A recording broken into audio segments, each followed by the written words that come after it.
Psalm 49 is a wisdom psalm. It's speaking about wealth. And wealth is something that we need to think about. Maybe not for the obvious reason. Typically when we think about wealth, especially since we're in such a kind of a wealthy era of history. I know that the economy is in trouble right now. I get that. But the reality is that we are wealthier than most people in most of the world for most of history. We're right at the top of the scale, most of us. All of us, really. But I don't think that's what this psalm is going to really warn us about, although that's implicit, not to trust in wealth and riches and so on. Let's look at it. Verse 1, 2, and 3 introduces the psalm. Hear this, all peoples, give ear, all inhabitants of the world, both low and high, rich and poor together. My mouth shall speak wisdom. The meditation of my heart shall be understanding. And on he goes through this psalm, writing about wealth and what it cannot achieve for you. Come down kind of to the heart of the psalm, right in the middle. It says this, for he sees that even the wise die. The fool and the stupid alike must perish and leave their wealth to others. You don't take anything with you. Their graves are their homes forever, their dwelling places to all generations. Though they called lands by their own names, even though they maybe named buildings and named streets and even named cities after themselves, they still go to death, to the grave, the same as the poor. The fool and the stupid alike, the rich and the poor alike, end up dead. Verse 12 becomes something of a refrain almost in this psalm, and it's a detail to notice. If something is repeated, it kind of makes you notice it, right? So, man in his pomp will not remain. He is like the beasts that perish.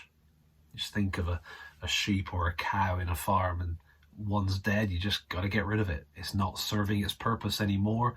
Generally speaking, you don't remember it, you don't focus on it, it's gone, you move on. And that's kind of the way it is even with humanity. Man in his pomp, with all the regalia, with all the wealth, with all the achievements, with all the praise that can come in this world, we're like the beasts that perish. When you come down to the end of the psalm, we're going to see that man in his pomp phrase again, likening us to the beasts. But I want you to notice what the applicational point is here. There's an implicit application all the way through to not trust in riches and wealth, but to recognize, to sort of take stock of your own mortality. Think well about your own death so that you can live well. That's very much there. But look at verse 16. Be not afraid when a man becomes rich. You might say, well, why would I be afraid of somebody getting rich? Well, we live in a world of rich and super rich. And increasingly, we're discovering how that super wealth can be used to the harm of others. It's understandable. If we really saw all that was going on, we would be naturally quite afraid of the super rich. We don't need to be afraid when a man becomes rich, when the glory of his house increases, for when he dies, he will carry nothing away. His glory will not go down after him. The rich and the famous in this life are not automatically, therefore, the rich and the famous in what comes next. For though while he lives, he counts himself blessed, and though you get praise when you do well for yourself, his soul will go to the generation of his fathers who will never again see light. You see the significance of this. We can think of it from the side of wealth, but we can also think of it from the side of oppressed, from the side of those who are taken advantage of and trodden upon, and our lives are worthless to the rich who are clambering all over to make themselves successful. We don't need to be afraid. Why? Because man in his pomp, there it is again, verse 20, yet without understanding is like the beasts that perish. Just a one line, quite unusual. I haven't been able to check if that's the case in the Hebrew, but certainly in my English translation, verse 20 feels almost like a single line rather than a parallel.